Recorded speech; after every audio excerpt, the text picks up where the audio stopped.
Hi everyone, welcome to another episode of Thoughts on Education. So this is an initiative by Collegedunia.com where we are trying to bridge the gap between the students and the institute.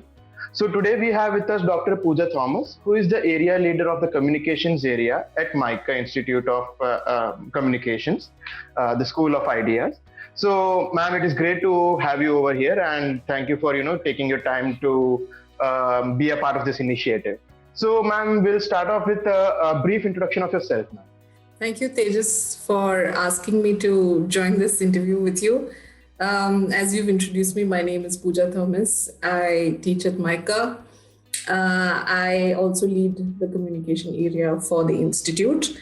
So a little bit about myself. I have a PhD in cultural studies. I finished from IIT Gandhinagar here in Gujarat itself. And I have a BA and an MA from St. Stephen's College, Delhi. And I went on to do an MPhil from Delhi University, finishing with distinction. And I have a background in literature, but I slowly transitioned into cultural studies and applied domains. I am a person who has been born in West Bengal, and I studied in Delhi.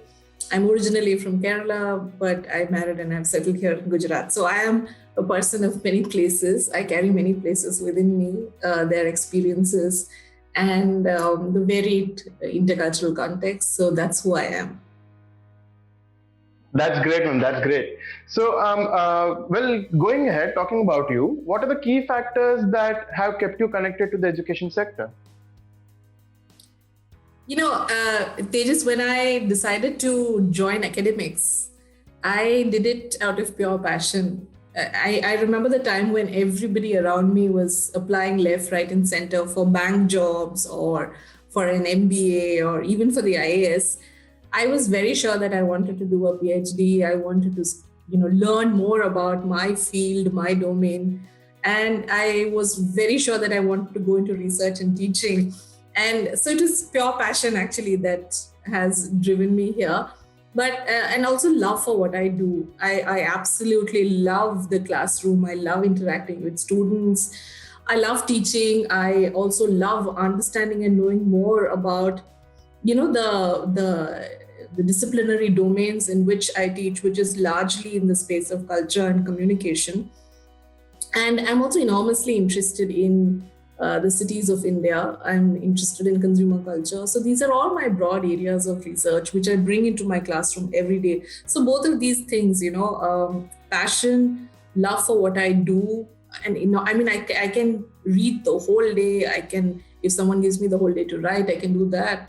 And I enjoy walking into the classroom and interacting with students. I think that feeds my energies like nothing does. So all of these things have kept me wedded to the sector. I have never thought of doing anything else. And fortunately, I have not been in a position where I've been made to do, choose our alternative career so far.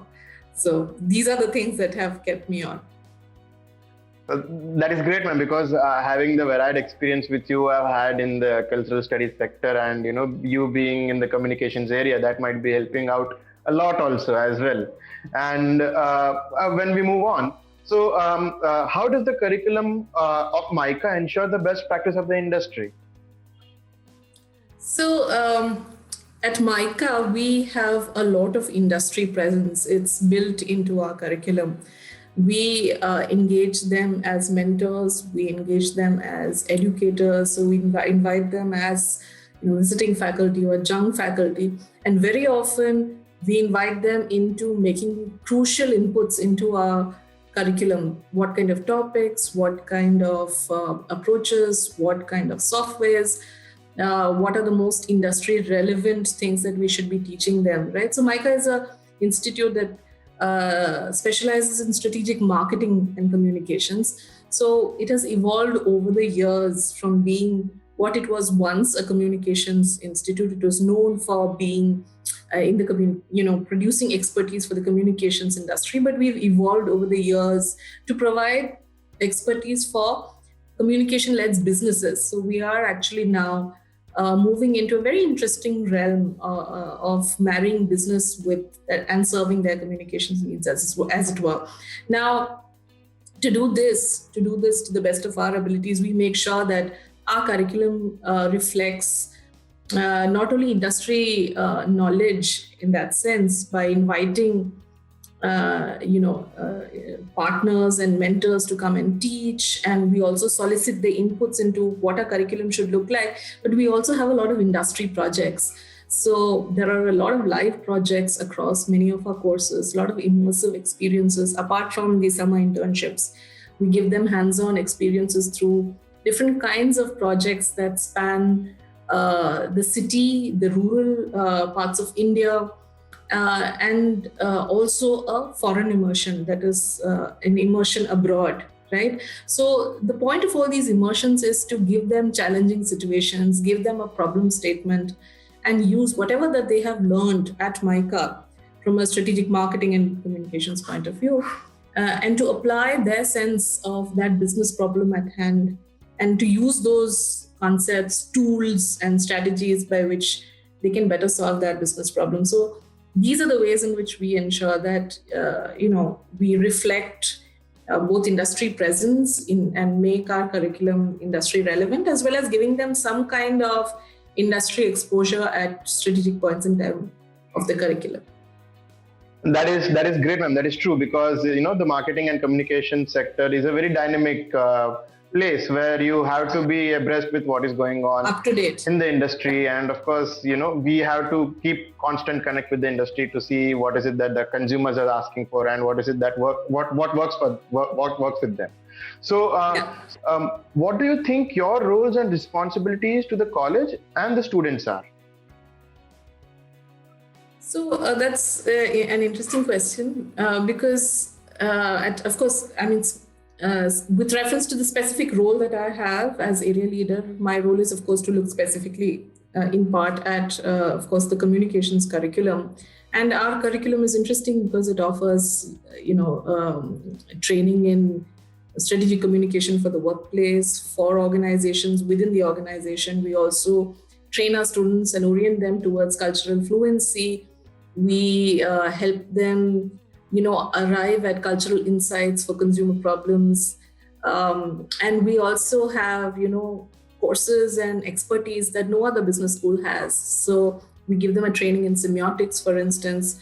So as area leader, my, of course, role connected to the previous question is making sure that all of that we do in terms of teaching, in terms of the curriculum is relevant and it is wedded to the larger program objectives at MICA. That is my fundamental role. And of course, the second is to sort of coordinate the various functions and activities of the area. For instance, we ran a series that was very popular called, Cultural Insights talks that we invited industry persons from across sectors who specialize in qualitative research, for instance, or are heads of consulting agencies, or run large semiotic firms, or are heading design consultancies. We invited them for talks, and they spoke to a mixed group of both internal and external audiences at MICA. So my role is to, of course, keep the curriculum abreast, exciting, innovative for our students, but also to make sure that the ship is running and in good speed. Having said that, any faculty at MICA, if you were to broadly say it, their roles and responsibilities span teaching, service, and research. So all three functions are equally important. And it's an integrated function in that sense. So we are not just only doing teaching, or we are not only just doing research. We are doing a little bit of everything. Of course, we may choose to do one more than the other. So, and it's all interconnected, because what we research, we bring back into the classroom, and what we teach feeds back into our research. And so that is a symbiotic relationship. And of course, services to the institute includes bringing all of that into how we select our students, into how we make sure that the larger structures of the institute are in keeping with their overall learning. So those are broadly the roles and responsibilities for any faculty at MICA, but also specifically mine own. Ma'am, that is a very huge list, actually. So What do you think should be MICA's top priorities over the next 10 years? So, I believe from my perspective, over the last 30 years, MICA has been able to evolve and leverage its various strengths, right? So, our industry connect that is built into our curriculum, our growing strength in faculty research. Many of our faculty are publishing in A plus and A star journals. As well as a very strong and vibrant classroom. We are very proud of the kind of innovative teaching innovations that we bring to our classrooms. So, what this results in is a combination of creativity, contextual understanding, and business sense to our management students. So, no other business school offers this, not like MICA does. And over the next 10 years, even 20 years, my perspective is that we should open up access to this unique capacity building that we do, this unique proposition that we have to many more multi-sectoral domains, many more diverse stakeholder groups, while deepening our expertise in industry connect, research, and innovation in pedagogy. So I think that is from my point of view, that could be the path where we are headed. Okay. So, what would you like people to know about MICA, which they might not be knowing? I think, there's very little I think that people don't know about MICA anymore. I think a lot of the incoming students know a lot of things about MICA that perhaps sometimes even we don't know. But I think it's interesting to know, I think for everyone out there, that we revise our curriculum every year. We take a look at it. We have this massive exercise where we're re-looking at everything. Sometimes changing content, sometimes changing structures, sometimes changing some kind of distribution. But we revisit our curriculum every year, and that is an effort to be, of course, up to date, but also relevant to multiple stakeholders that we have. So that is something I think people probably don't know so much. That is actually true, ma'am, because you specializing in strategic marketing and communications, and as we had discussed earlier, that it is very dynamic. So, of course, it makes sense to revise the curriculum every year and bring in something new every year. So, what would have been working last year may not be working this year. So that may be the case. So, what do you see as MICA's greatest strength? I think MICA's greatest strengths are its people. We have there's something about MICA. I think anyone who comes to MICA says this, MICA mein to kuch to hai, which creates a lot of, it elicits a lot of loyalty from our folks, a deep sense of engagement. Every person that you meet here at MICA, whether student, whether staff, whether faculty, whether the peon, the office bearer, anyone that you meet here, they have a strong sense of engagement and commitment to what happens to MICA, the brand and the campus. The campus is also it's also a unique proposition. It's a beautiful campus.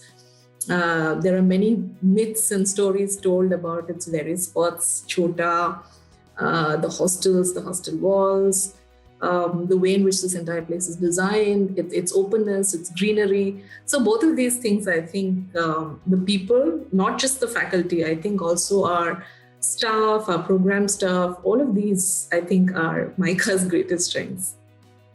Okay. So, what are some of the biggest challenges that you see, both for higher education in general and for MICA specifically? I think for higher education in general, the access to good quality education continues to be highly uneven. And what do I mean by good quality education? I think one that creates employable or even entrepreneurial, yet thinking and conscious citizens of this country. I think that access is still very, very uneven. And many in this country, many from India, from certain sections of society, perhaps, they continue and choose to study abroad, even for an undergrad degree. And I think this is a pity because it reflects how much our higher education institutes or our education in general in the higher education sector is undervalued. And I think incentives and investment in academia is much needed. And I think it would go a long way to address this. And why is this necessary? I feel that to be able to attract the most competent, the most knowledgeable, and the most passionate people to this sector, to help build it and to sustain our higher educational institutes, it's a difficult task. And to attract the right sort of people is an imperative. And at MICA, there is unstinting support for faculty development. But I think there are very few places that do that. That is true, ma'am, because access to good quality education is a big struggle, and in the nation itself. And very few people are blessed enough to get the kind of education that people do get here, and maybe be educated enough to maybe promote the country itself.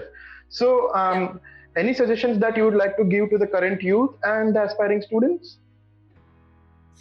So MICA is a place for many, many opportunities. It is a place where you rediscover yourself. I have seen many people reinvent themselves. I'm not only talking about students, aspiring students, but I've also seen many faculty do that. As far as students are concerned, the peer network is amazing. Their connections with each other is very strong. It's very emotional. And I've seen this in many, many older batches. So if I would say that to anyone who's applying to MICA, if you get the chance to be a part of MICA, I would say don't pass it up. That's what I would say. Okay. That is great, man. That is true, because I have multiple friends who are, passed out of MICA, and, the thought process which they carry is a bit different from what we carry, and maybe what they have been taught is maybe different from what we have been thinking about. So that is true. So thank you, ma'am. All of these are the questions which we wanted to ask you, and this session has been very insightful. And I hope the people who are watching this video do get a better insight at MICA itself. And thank you so much for being a part of this initiative, Thanks. Ma'am. Bye-bye. Pleasure.